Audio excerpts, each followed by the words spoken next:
Biggest thing that we do is, as far as I'm concerned, is to be there. Being there for the family. A community reeling from a tragedy, a 10-year-old hit and killed by a school bus.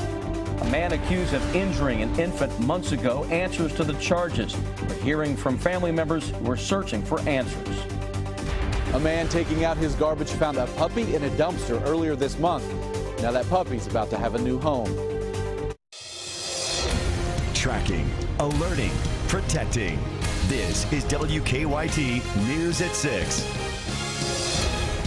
Good evening. A community still in shock tonight after the tragic death of a 10-year-old boy yesterday in southern Kentucky. Investigators say Jonathan Chatham had just gotten off the school bus near his home in the Rockholds community of Whitley County when the bus hit and killed him. The family's pastor says Jonathan's death came as he faced the biggest battle of his young life. Phil Pendleton talked to the pastor who's helping the family deal with the devastating loss. It's our top story at 6. In times like this, there's really no good answers. Biggest thing that we do is, as far as I'm concerned, is to be there. Being there for the family. Ralph Jones is the pastor at Pleasant Grove Baptist Church. He says 10-year-old Jonathan Chatham and his grandmother came there often. It was quiet.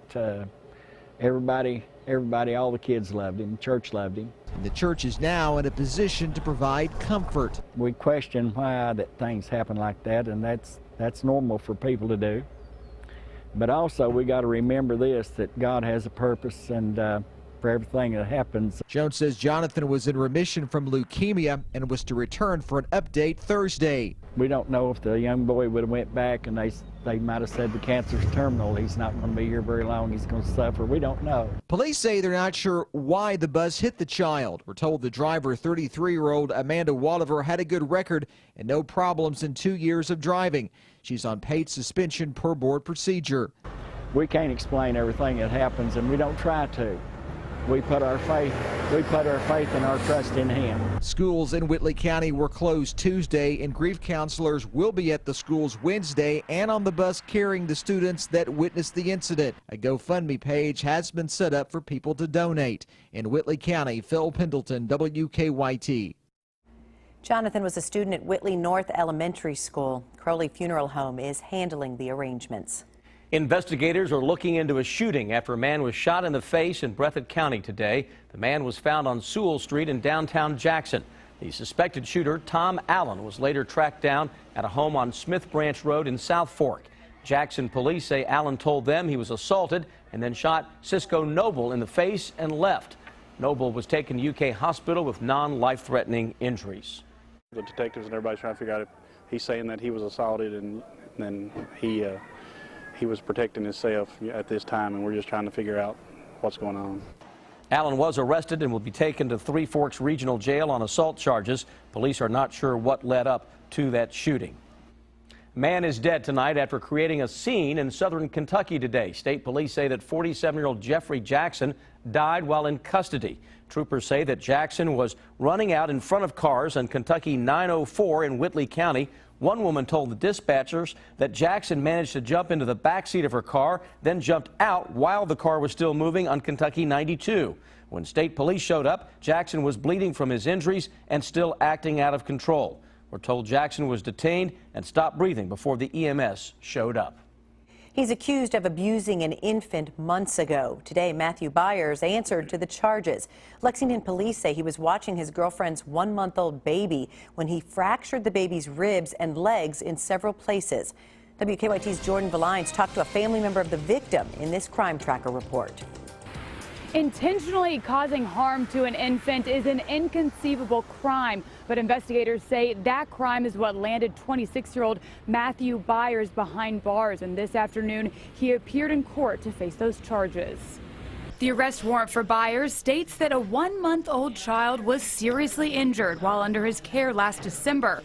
He claims he was changing the baby's diaper when her hip made a popping sound, but it wasn't until the next morning that the child was taken to UK hospital, where doctors concluded that the baby had suffered 7 fractures.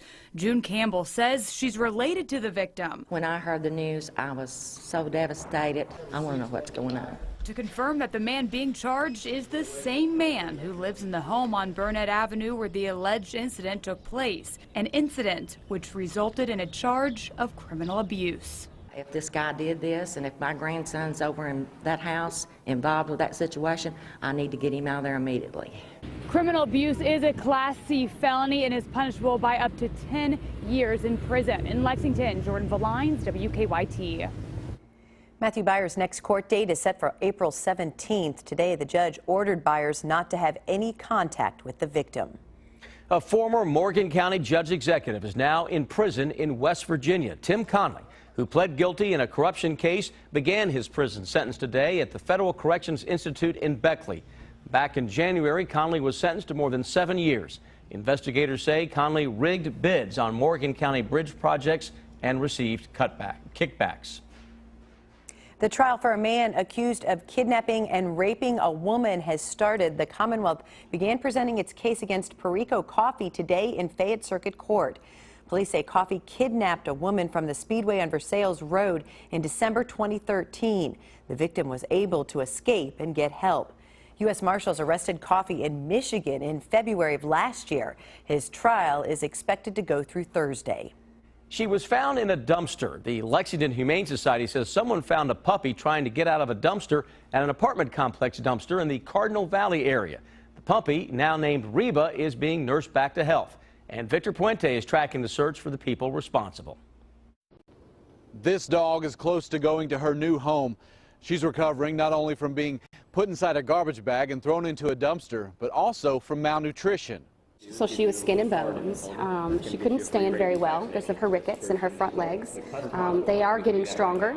Reba is about 5.5 months old. The people here at the Humane Society aren't sure what her life was like before she was discovered earlier this month. They know it wasn't good. Any monster that can throw a dog in a trash bag, in a dumpster, it's very sad. A man taking his garbage to a dumpster at Winding Brook Apartments heard a whimpering and found Reba, a pit bull mix, inside a garbage bag, inside a crate, inside that dumpster. There's no reason to throw an animal away in the dumpster or just throw it out of the car or any instance like that. And unfortunately, and it's not with just this breed, this pit bull breed. It happens with lots of other animals, cats, chihuahuas. She'll be going to a new home soon.